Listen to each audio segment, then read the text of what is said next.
नमस्कार, शाम 7 बजे की खबरों के साथ मैं हूं दीपक डोभाल। शुरुआत हेडलाइंस के साथ।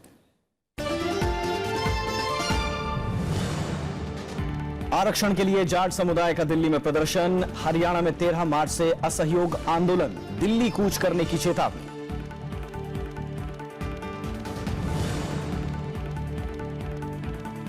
यूपी में छठे और मणिपुर में पहले दौर का प्रचार पूरा। पूर्वांचल के वोटरों पर सभी दलों की नजर। राजनाथ सिंह ने नगा समझौते का किया बचाव।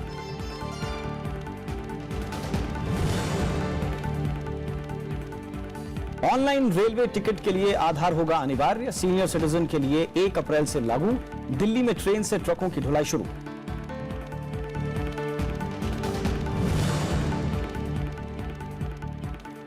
मद्रास हाईकोर्ट से पेप्सी और कोका कोला को राहत। नदी का पानी मिलने का रास्ता साफ। लोगों का विरोध प्रदर्शन।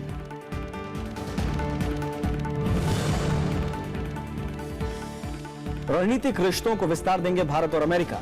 विदेश सचिव की अमेरिकी एनएसए और प्रतिनिधि सभा के स्पीकर से मुलाकात। भारतीयों की सुरक्षा पर चर्चा। और सबसे पहले पहली खबर।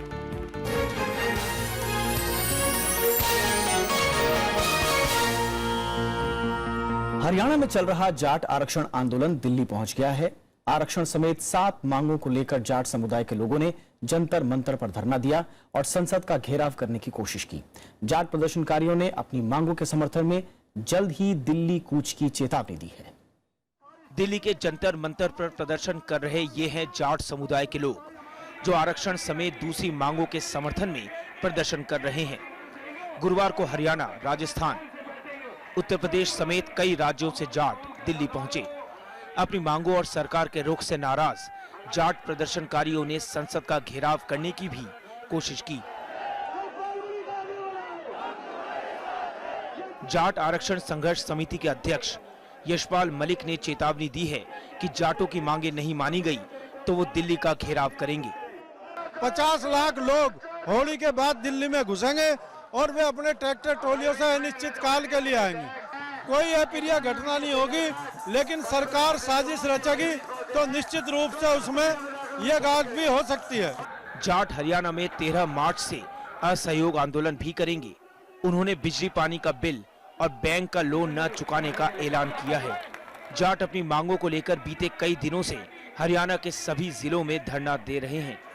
उनकी मांग है कि जाट समुदाय को सरकारी नौकरियों और शैक्षणिक संस्थानों में आरक्षण दिया जाए और इसे संविधान की 9वीं सूची में डाला जाए।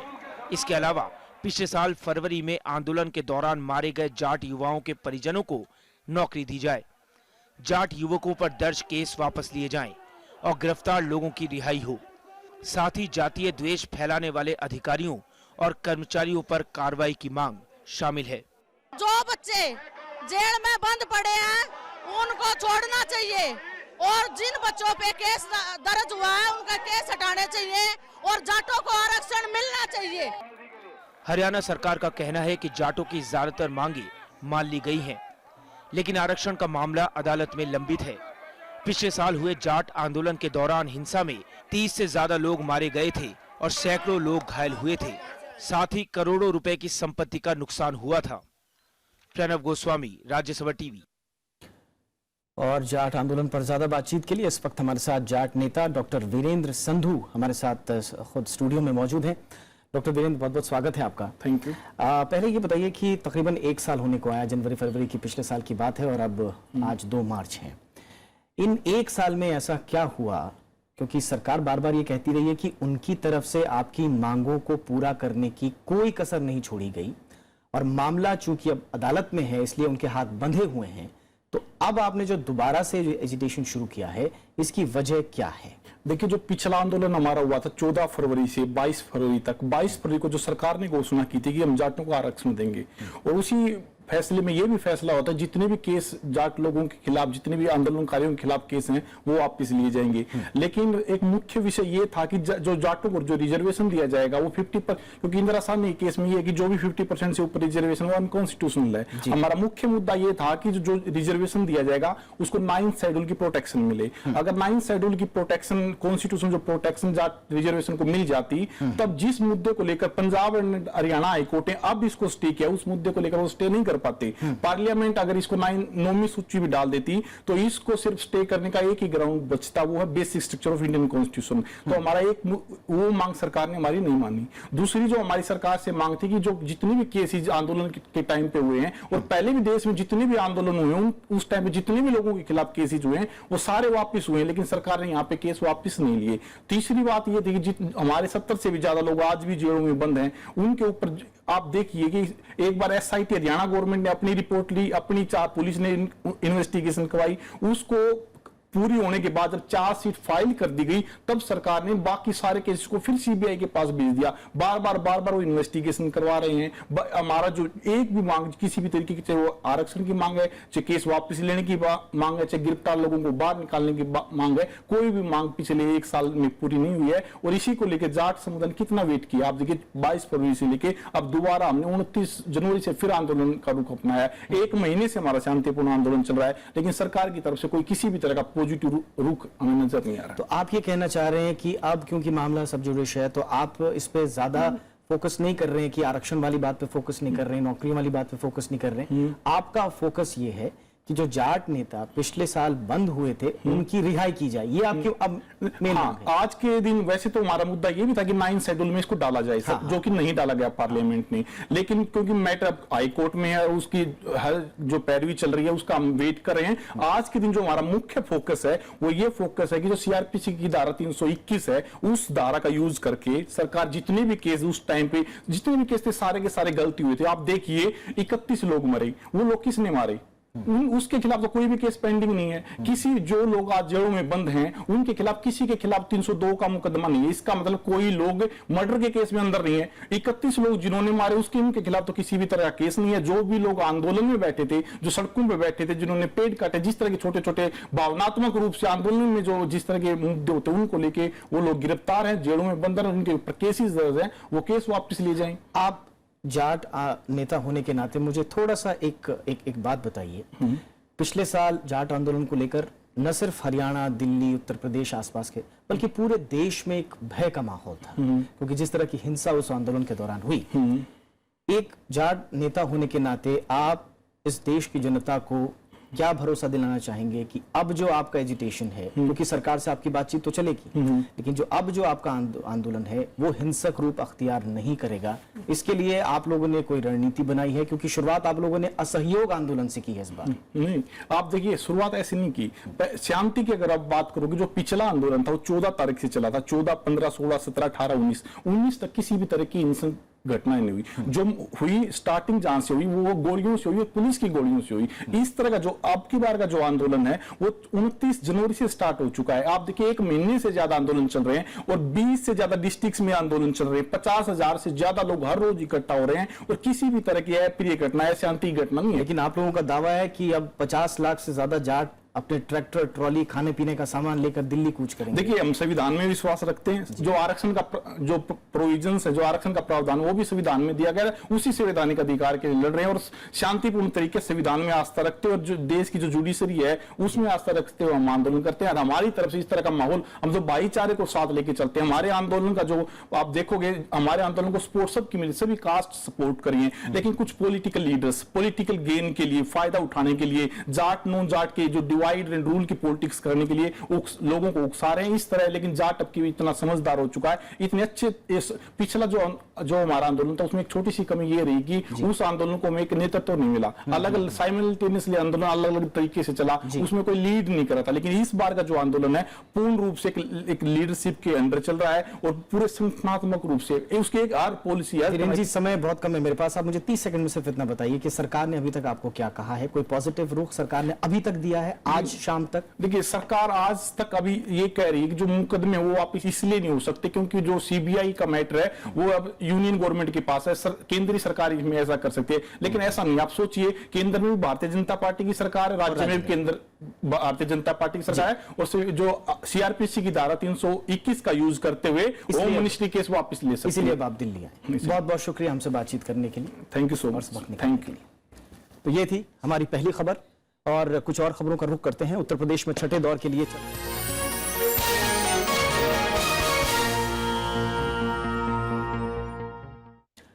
तो उत्तर प्रदेश में छठे दौर के लिए चल रहा प्रचार शाम 5 बजे थम गया। इससे पहले चुनाव में उतरी सभी पार्टियों के दिग्गज नेताओं ने उम्मीदवारों के पक्ष में प्रचार किया। चुनाव के आखिरी 2 चरण के लिए बीजेपी, बीएसपी, समाजवादी पार्टी और कांग्रेस ने पूर्वांचल में अपनी पूरी ताकत झोंक दी। गुरुवार को महाराजगंज और वाराणसी में कांग्रेस उपाध्यक्ष राहुल गांधी ने आरोप लगाया कि केंद्र सरकार पिछले 3 साल में युवाओं को रोजगार देने में विफल रही है। जहां भी जाओ उत्तर प्रदेश में, किसी भी डिस्ट्रिक्ट में, किसी भी शहर में, युवाओं से पूछो क्या करते हो, हाथ हिला के ऐसे कहते हैं कुछ नहीं करते हैं। बलिया में मुख्यमंत्री अखिलेश यादव ने अपनी सरकार के तमाम काम गिनाते हुए दावा किया कि प्रधानमंत्री के पास बताने के लिए कुछ भी नहीं है। उधर बीएसपी प्रमुख मायावती ने 7वें दौर के लिए रैलियां की। उन्होंने चंदौली और बदौही में रैलियों में विरोधी पार्टियों की जमकर आलोचना की।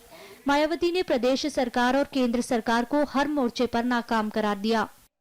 ऐसे हालातों में अब बीजेपी अपने किसी भी चेहरे को प्रदेश के मुख्यमंत्री के रूप में पेश करने की अपनी अभी तक की हिम्मत नहीं दिखा पा रही। बीजेपी अध्यक्ष अमित शाह ने आजमगढ़ में चुनावी रैली की और गोरखपुर में रोड शो में शामिल हुए। अमित शाह ने कहा कि समाजवादी सरकार से परेशान लोग बीजेपी के साथ हैं। उत्तर प्रदेश का गांव-गांव, नगर-नगर एक जातिवाद, परिवारवाद और तुष्टीकरण की राजनीति से परेशान है। यूपी की जनता ने तय किया है अब की बार। इसके अलावा कांग्रेस के गुलाम नबी आजाद और राज बब्बर समेत दूसरे नेताओं ने अपनी अपनी पार्टियों के पक्ष में चुनाव प्रचार किया। श्याम सुंदर के साथ कृति मिश्रा, राज्यसभा टीवी। उत्तर प्रदेश में छठे दौर के लिए प्रचार थमने के बाद अब उम्मीदवारों ने घर घर जाकर वोट मांगने का सिलसिला शुरू कर दिया है। इस दौर में 7 जिलों की कई अहम सीटों पर लोगों की अभी से निगाहें टिकी हैं। छठे दौर में करीब 1.25 करोड़ मतदाता 635 उम्मीदवारों की किस्मत का फैसला करेंगे। बीएसपी ने सभी 49 सीटों पर उम्मीदवार उतारे हैं, तो वहीं बीजेपी 45, समाजवादी पार्टी 40, आरएलडी 36 और कांग्रेस 10 सीटों पर मैदान में है। छठे दौर में 17,926 मतदान केंद्र बनाए गए हैं। इस दौर में आजमगढ़, गोरखपुर समेत 7 जिलों में मतदान होना है। पिछले चुनाव में समाजवादी पार्टी को इस इलाके में एक तरफा जीत मिली थी, लेकिन इस बार समीकरण बदले हुए हैं। मणिपुर में पहले दौर के लिए चुनाव प्रचार थम गया है। 4 फरवरी को 38 विधानसभा सीटों पर मतदान होना है। पहले दौर के लिए कांग्रेस समेत सभी पार्टियों ने प्रचार में पूरा जोर लगा दिया, लेकिन बीजेपी इस बार मणिपुर में नई उम्मीद पाले हुए है। मणिपुर में 4 मार्च को पहले दौर के मतदान के लिए प्रचार थमने के बाद मतदाता अब वोट डालने का मन बना चुके हैं। मणिपुर में मोटे तौर पर इस बार आर्थिक नाकेबंदी, विकास, बेरोजगारी और भ्रष्टाचार ऐसे बड़े मुद्दे हैं जो मतदाताओं के मिजाज को प्रभावित कर रहे हैं। Rampant corruption is there. A change happening in the form of governance, polity. Some problems here in my place. There is no any.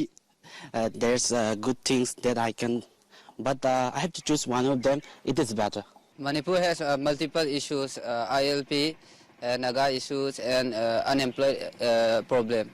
So for me, if all the candidates come up and they are unfit for to be the leader, then Nota is the best option.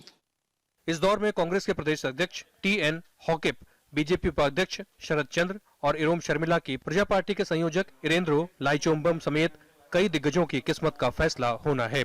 जानकारों का मानना है कि भ्रष्टाचार के चुनावी मुद्दा बनने से इबोबी सिंह सरकार को नुकसान उठाना पड़ सकता है। Earlier, it was taken for granted that Congress would win, but this time the Congress can never take it for granted. But what is happening is that BJP is consolidating its position. इस दौर में कुल 168 उम्मीदवार मैदान में हैं। चुनाव आयोग पूरी तरह मुस्तैद है और विद्रोही संगठन अब तक चुनाव को लेकर शांतिपूर्ण रवैया दिखा रहे हैं। सबसे अच्छी बात यह है कि इस समय सारे समूहों ने यह किया है कि वे लोगों से अपील कर रहे हैं कि लोग चुनाव में भाग लें, और इसका मतलब यह है कि चुनाव स्वच्छ होगा और चुनाव शांतिपूर्ण होगा। राज्यसभा टेलीविजन के लिए कैमरा पर्सन प्रशांतों के साथ इम्फाल से अखिलेश सुमन। तमिलनाडु में व्यापारियों के सॉफ्ट ड्रिंक्स के बहिष्कार के बीच पेप्सी और कोका कोला को मद्रास हाईकोर्ट से राहत मिली है। कोर्ट ने कहा है कि इन कंपनियों को तिरुनेवेली जिले की तमीरापरानी नदी का पानी इस्तेमाल करने से नहीं रोका जा सकता है। यहां पर इन दोनों कंपनियों के प्लांट हैं। नवंबर में हाईकोर्ट ने पानी देने पर रोक लगा दी थी। याचिकाकर्ताओं की दलील थी कि पेप्सी और कोक कारोबारी लाभ के लिए नदी का पानी इस्तेमाल कर रहे हैं। इस वजह से हजारों किसानों को नुकसान हो रहा है। कंपनियों का दावा था कि वो सिर्फ अतिरिक्त पानी का इस्तेमाल करती हैं। रेल मंत्री सुरेश प्रभु ने आज कई परियोजनाओं का शुभारंभ किया। रेलवे के 2017-18 के यात्री और माल भाड़ा संबंधी कार्य योजना और नई रणनीति तैयार की गई है। पर सबसे महत्वाकांक्षी परियोजना डबल स्टेक कंटेनर सेवा और रोरो सेवा है। रोरो सेवा से राष्ट्रीय राजधानी क्षेत्र दिल्ली को काफी फायदा होगा। इससे ट्रकों से होने वाले प्रदूषण पर लगाम लगेगी। ट्रैफिक की समस्या से निपटने के लिए भारतीय रेल की रोल ऑन रोल ऑफ यानी रोरो सेवा से एक नई उम्मीद जगी है। रोरो सेवा का शुभारंभ रेल मंत्री सुरेश प्रभु ने किया। रोरो सेवा का रूट 82 किलोमीटर का है। रोरो सेवा के तहत गुड़गांव में गढ़ी हरसारू से लदे ट्रक पटेल नगर, दिल्ली सफदरजंग, हजरत निजामुद्दीन और गाजियाबाद के रास्ते मुरादनगर तक पहुंचाए जाएंगे, जिससे दिल्ली में वायु प्रदूषण घटेगा और सड़कों पर भीड़ कम होगी। राष्ट्रीय राजधानी क्षेत्र में रोज 25,000 हैवी ट्रकों समेत 66,000 ट्रक आते हैं। 15,000 ट्रक केवल दिल्ली से गुजरते हैं। सुबह 7 बजे से रात 11 बजे तक ट्रकों की आवाजाही प्रतिबंधित है। ऐसे में रोरो सेवा से दिन में भी ट्रकों की आवाजाही संभव हो सकेगी। ट्रकों को 1400 से 2600 रुपए तक लगने वाला ग्रीन टैक्स भी नहीं देना होगा। वहीं दिल्ली में 500 से 900 रुपए तक लगने वाले टोल टैक्स के अलावा डीजल और समय की भी बचत हो सकेगी। वहीं रेलवे को इससे अतिरिक्त माल भाड़ा भी मिल सकेगा। रेलवे ऑनलाइन टिकट बुकिंग में आधार को भी अनिवार्य करेगा। 1 अप्रैल से वरिष्ठ नागरिकों को छूट लेने के लिए अपना आधार नंबर देना होगा। इसका मकसद दलालों पर रोक लगाना है। अरविंद कुमार सिंह, राज्यसभा टीवी, दिल्ली। भारत और अमेरिका ने रणनीतिक साझेदारी और मजबूत करने पर चर्चा की है। वॉशिंगटन में विदेश सचिव और अमेरिका के राष्ट्रीय सुरक्षा सलाहकार के बीच मुलाकात में रक्षा साझेदारी को विस्तार देने पर चर्चा हुई। विदेश सचिव ने भारतीयों की सुरक्षा का मुद्दा भी उठाया। ट्रंप के राष्ट्रपति चुने जाने के बाद जयशंकर की ये तीसरी अमेरिकी यात्रा है। अमेरिकी दौरे पर गए विदेश सचिव एस जयशंकर की मुलाकात वहां के राष्ट्रीय सुरक्षा सलाहकार HR मैकमास्टर से हुई। ये मुलाकात इसलिए अहम है कि मैकमास्टर 10 दिन पहले ही अमेरिका के राष्ट्रीय सुरक्षा सलाहकार बने हैं। दोनों अधिकारियों ने रणनीतिक रिश्तों को विस्तार देने पर चर्चा की। इनमें सुरक्षा, आतंकवाद का खात्मा और रक्षा साझेदारी के मुद्दे अहम रहे। विदेश सचिव की मुलाकात हाउस ऑफ रिप्रेजेंटेटिव के अध्यक्ष पॉल रेयान से भी हुई। इस बैठक में आपसी रिश्तों को मजबूत करने पर चर्चा हुई। पॉल रेयान ने बयान में कहा कि अमेरिका और भारत के रिश्ते लोकतंत्र और आजादी के साझा मूल्यों से बंधे हैं। दोनों देशों के पास आर्थिक और रक्षा साझेदारी मजबूत करने का सुनहरा मौका है। पॉल रेयान ने हाउस ऑफ रिप्रेजेंटेटिव की तरफ से कंसास में एक भारतीय इंजीनियर की हत्या पर शोक जताया। इस हत्या के बाद अमेरिका में रह रहे भारतीयों की सुरक्षा का मुद्दा अहम हो गया है। विदेश सचिव ने दोनों बैठकों में भारतीयों की सुरक्षा के मुद्दे को प्रमुखता से उठाया। अमेरिका में ही नहीं, जहां भी इस तरीके की जरूरत होगी, सरकार हमेशा उच्च अधिकारियों के साथ दूसरे देशों में एंगेज रहेगी, उनके साथ इस बारे में बात करती रहेगी और इस मुद्दे को पर आगे भी हम उनसे एंगेज रहेंगे। H-1B वीजा पर अमेरिकी नीति को लेकर भी भारत में चिंता है। घरेलू स्तर पर रोजगार बढ़ाने के लिए H-1B वीजा की शर्तों को कठोर बनाने की कोशिश हो रही है। इससे सीधे तौर पर भारत के IT पेशेवरों पर असर पड़ेगा। हालांकि राष्ट्रपति डोनाल्ड ट्रंप ने बुधवार को अमेरिकी कांग्रेस में इस पर नरम रुख अपनाने का संकेत दिया। उन्होंने कहा है कि वीजा देते वक्त योग्यता को प्राथमिकता दी जाएगी। Bureau report, Rajya Sabha TV. इसी के साथ इस बुलेटिन में इतना ही। नमस्कार।